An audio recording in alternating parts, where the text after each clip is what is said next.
పదే పదే పదే పదే నాకు తెలిసి చాలాసార్లు చెప్తూ వచ్చాను. ఇక ముందుకు నా ఊపిరి ఉన్నంత వరకు చెబుతూనే ఉంటాను. ఏంటంటే 40 ఏళ్ల ప్రాయములో మోషే తన స్వీయ శక్తి మీద ఆధారపడి తన ఐడియాలజీ, తను నేర్చుకున్న ప్రావీణ్యం, యుద్ధ ప్రావీణ్యం కావచ్చు, మంత్రతంత్ర ఆ యొక్క ప్రయోగాలకు సంబంధించిన ప్రావీణ్యం కావచ్చు, ఐగుప్తీయుల సకల విద్యలు అభ్యసించాడు. అభ్యసించిన ఆ విద్యల చేత ఇశ్రాయేలు జనాంగాన్ని, దేవుని ప్రజల్ని బంధకాల్లోంచి బయటికి తీసుకొని రావడానికి ప్రయత్నం చేశాడు. అది మొదటి ప్రయత్నంలోనే విఫలమైంది. రక్షించాల్సినోడు వాళ్ళని అగచాట్ల పాలు చేయటానికి మొదలుపెట్టాడు. ఆయన కూడా ఎస్కేప్ అయ్యే పరిస్థితి వచ్చింది.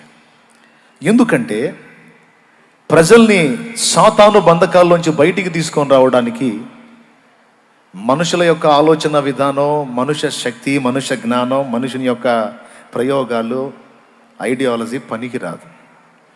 ఐగుప్తీయుల సకల విద్యల పరిజ్ఞానమే మోషేకు ఉంది, కానీ మహోన్నతుని విద్యను ఎరగలేదు కదా.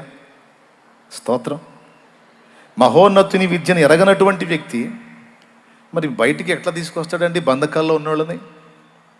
అందుకే అబ్బాయి, బాగా స్వీయత మీద ఆధారపడ్డావు, స్వయం మీద ఆధారపడ్డావు, ఐగుప్తీయుల విద్యలు అన్నిటికంటే గొప్పవనుకొని ఫిక్స్ అయినట్టున్నావు. వీటితో నువ్వు తేలేవురా, ప్రజల్ని బయటికి తేవటం కాదు, మొత్తాన్ని నువ్వే నాశనం చేస్తావు. ఎందుకంటే నీ దగ్గర ఉన్నాయన్నీ అలాంటి ఐబనికి రావు, నీకు నా విద్య కావాలి అని దేవుడు అక్కడి నుండి మోషేని పక్కకు తీసి 40 సంవత్సరాలు కష్టపడి తను నేర్చుకున్న సరుకంతా ఖాళీ అయిపోవడానికి 40 ఏళ్ల టైం తీసుకున్నాడు. దేవునికి స్తోత్రం కలుగును గాక. ఏ ఒక్కటి మిగిలి ఉండకూడదు, మొత్తం ఖాళీ అయిపోవాలి. చివరికి ఒట్టి పాత్రగా అయిపోయి తన నిరీక్షణ అయితే కోల్పోలేదు. ఏదో దేవుడు అడిగినప్పుడు నేను పోలేను, నాకు సామర్థ్యం లేదు, నువ్వు పంపదలిచిన వాళ్ళనే పంపని ఏదో చెప్పుకొచ్చాడు, కానీ హృదయంలో తన జన్మ సార్థకం చేసుకోవాలని, ప్రజలను బయటికి తేవాలని చాలా ఆశ కలిగి ఉన్నాడు. 80 ఏళ్ల ప్రాయం, ఆయన రాసిన ప్రకారమే మనిషి ఆయుర్దాయం అయిపోయింది అన్న టైం. నా టైం అంతా అయిపోయింది, ఇక మరణానికి సమీపం అవుతున్న పరిస్థితుల్లోకి నేను వెళ్ళిపోతున్నాను, ఇక నా స్వీయత చేత వాళ్ళని విమోచించలేనని అర్థమైపోయింది. మరి వాళ్ళ సంగతి ఏమిటి, వాళ్ళు ఎలా బయటపడతారు, నువ్వు ఏం చేస్తావయ్యా అని గొర్రెల కోసం గొర్రెలు గాయటానికి పోయి దేవుణ్ణి కలుసుకోవటం మొదలుపెట్టాడు. దేవుని మీద ఆధారపడటం మొదలుపెట్టాడు. నిట్టూర్పులు విడవటం మొదలుపెట్టాడు. ఒట్టి పాత్రను అయిపోయాను, నేను అక్కడ కష్టపడి నా ప్రజల్ని బయటికి తీసుకొని రావటానికి రాత్రి పగళ్ళు శ్రమించి నేర్చుకున్న విద్యలన్నీ వట్టివైపోయాయి, వట్టోడిని అయిపోయాను. ఇప్పుడు ఏం చేస్తా, ఎవరు విడిపిస్తారు వాళ్ళని, ఎలా అని దేవుని వైపు చూచినప్పుడు అప్పుడు దేవుడు ఆయన్ని కొండ మీదకి పిలిచాడు. హోరేబు పర్వతం మీద ఒక దర్శనాన్ని క్లియర్గా, రియల్గా జరిగినటువంటి ఒక ఇన్సిడెంట్ ఆయన కళ్ళకు చూపించాడు. ఒక పొద మండుతుంది, అద్భుతంగా మంట కనబడుతుంది, కానీ ఎంతసేపు మండినా ఆ పొద కాలిపోవట్లేదు, బూడిదై కింద పడిపోవటం లేదు. పొద పొదగానే ఉంది, పొద మీద మంట కనపడుతుంది. దాని మీనింగ్ ఏంటంటే, మోషే నువ్వుగానే ఉంటావు, నువ్వు ఖాళీ పాత్రగానే ఉంటావు, కానీ నీ మీద నా శక్తి పనిచేస్తుంది, నా అగ్ని పనిచేస్తుంది.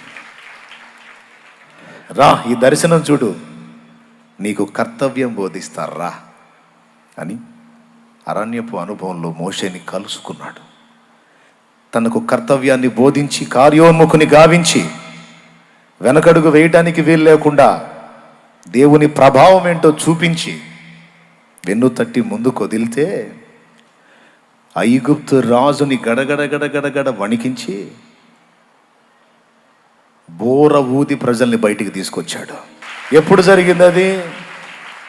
ఐగుప్తీయుల విద్యల ప్రావీణ్య ప్రభావంతో జరిగిందా? లేకపోతే అన్నీ ఖాళీ అయిపోయినాయి, మన దగ్గరికి ఏ సరుకు లేదయ్యా, ఏది చేసినా నువ్వే చేయాలని అరణ్యపు అనుభవంలో దేవుణ్ణి కలుసుకున్నప్పుడు జరిగిందా? నేను చెప్తున్నా, నీ సబ్జెక్ట్ అంతా పక్కన పెట్టవయ్యా. నీ పనితనాలు, నీ ప్రయోగాలు, నీ తెలివి, నీ టాలెంట్ పక్కన పెట్టు. దేవుని ముందు నువ్వు వెళ్ళిపో. పిచ్చోడ్లాగా నువ్వు మారిపోయి వట్టోడివని గుర్తుపట్టి నీ బలహీనతను నువ్వు ఎరిగి మర్యాదగా దేవుని సన్నిధిని గడుపు. దేవునితో పెనుగులాడు. ఈ వేరే వేరే పనికిమాలిన వ్యాపకాలు తీసి పక్కన పెట్టకపోతే నువ్వు సరైన సేవ చెయ్యలేవు. నువ్వు సరైన రోషం కలిగిన సేవ దేవుని కొరకు చేయాలి అంటే సైతాను నీకు దేవుడికి మధ్య అడ్డు ఈ మధ్య చాలా సరుకు తెచ్చిపెట్టాడు. వాటిల్లో నెంబర్ 1లోకి వచ్చేది సెల్ ఫోన్. సెల్ ఫోన్ దైవజనాంగా ఒప్పుకుంటారా? నిజం చెప్దాం, మనలో మన మాట. ఎంతమంది ఒప్పుకుంటారో చేతులు ఎత్తండి. నిజమా కాదా? అయిపోతుంది కదా టైం భయంకరంగా. మనకు ముందు తరాల వాళ్ళకి ఈ దరిద్రం లేదు, అందుకే అద్భుతంగా మండారు, అనేకుల్ని మండించారు. ఈరోజు ఇది వచ్చింది. అదేంటంటే దీనిలో ప్లస్ కూడా ఉందిగా బ్రదరు, మీరు ప్లస్ చూడరైంది. ఏం ప్లస్ బాబు? ప్లస్ చూపించి మైనస్లు ఎక్కువ వస్తున్నాయి. అసలు అన్నిటికంటే పెద్ద మైనస్ ఏంటంటే, లేదు బ్రదరు, దేవుని సంగతులు చాలా ఉంటాయి మనకి, అది చూడొచ్చు అంటే. పౌలు ఏ సెల్ ఫోన్లు చూసి చేశాడా? బర్నబా ఏ సెల్ ఫోన్ చూశాడు? డిఎల్ మూడి ఏ సెల్ ఫోన్ చూశాడు? చార్లెస్ జీఫిన్ ఏ సెల్ ఫోన్ చూశాడు? జాన్ నాక్స్ ఏ సెల్ ఫోన్ చూశాడు? ఏ సెల్ ఫోన్లో వచ్చిన జ్ఞానం పొందుకొని వాళ్ళ ఆత్మలు గెలిచారు? పనికి మాలిన మాటలకు అలవాటు పడ్డాం మనం. లేదు బ్రదర్, మస్తు సబ్జెక్ట్ ఉంది, బోల్డ్ అంత మ్యాటర్ ఉంది, తీసి దిబ్బలో కొట్టు. నీ చేతిలో బైబుల్ ఉంది. నువ్వు మనసు కలిగి దేవుని పాదాల చెంతకు ఏకాంతంగా పోతే దేవుని సన్నిధి దిగొచ్చింది.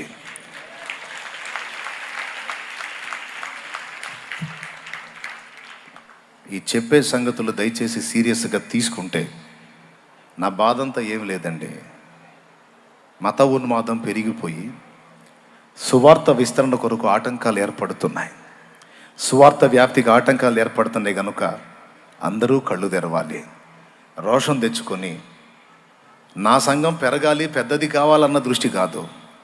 నేను చచ్చే లోపు పట్టగలిగినన్ని ఆత్మల్ని పట్టి ప్రభువుకి అప్పజెప్పి వెళ్ళాలి.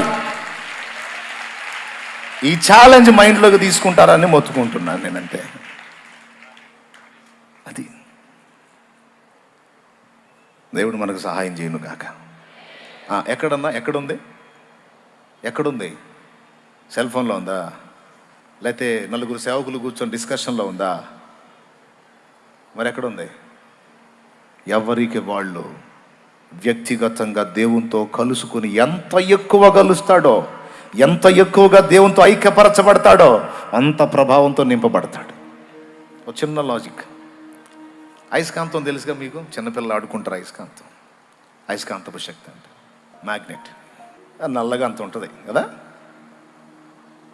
ఒక ఇనుప వస్తువు తీసుకొని దానికి ఆ మ్యాగ్నెట్ లేకపోతే అయస్కాంతం దానికి అలాగా రాసి దానికేసి రుద్ది ఆ అయస్కాంతాన్ని అక్కడ పెట్టేసి ఈ ఇనుప మొక్కను తీసుకెళ్ళి ఇంకొక ఇనుప మొక్క దగ్గర తీసుకెళ్తే టపిమని అతుక్కుంటుంది.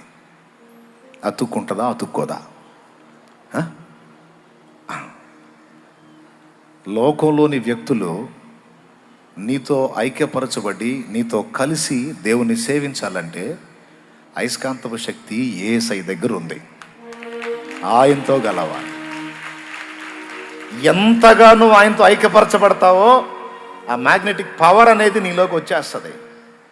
ఎంతగా పవర్తో నింపబడతావో అంత ఆకర్షణీయమైన వ్యక్తిగా మారిపోతావు. ఇది జనాల చేత మెచ్చుకోవటం కోసం కాదు, అనేకులను దేవుని వైపు ఆకర్షించడానికి నువ్వు ఒక పాత్రవైపోతావని చెప్తున్నాను నేను. అది రహస్యం.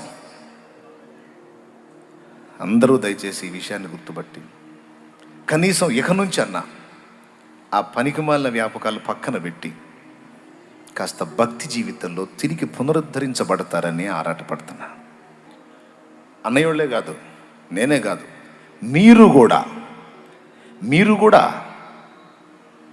దేవుని ప్రభావంతో నింపబడాలంటే ఏ కొంచెం అవకాశం దొరికినా ఏకాంతముగా యేసయ్యతో గడపటం అనేది సాధన చేయగలిగితే ఆ అయస్కాంతపు శక్తి నీలో కూడా వచ్చింది. ఆ ప్రభావం నీలో కూడా పనిచేసి నువ్వు ఒక శ్రేష్టమైన పాత్రవై అనేకుల్ని దేవుని కొరకు ఆకర్షించగలుగుతావు. అలాంటి కృప దేవుడు మనందరికీ దయచేయునుగాక.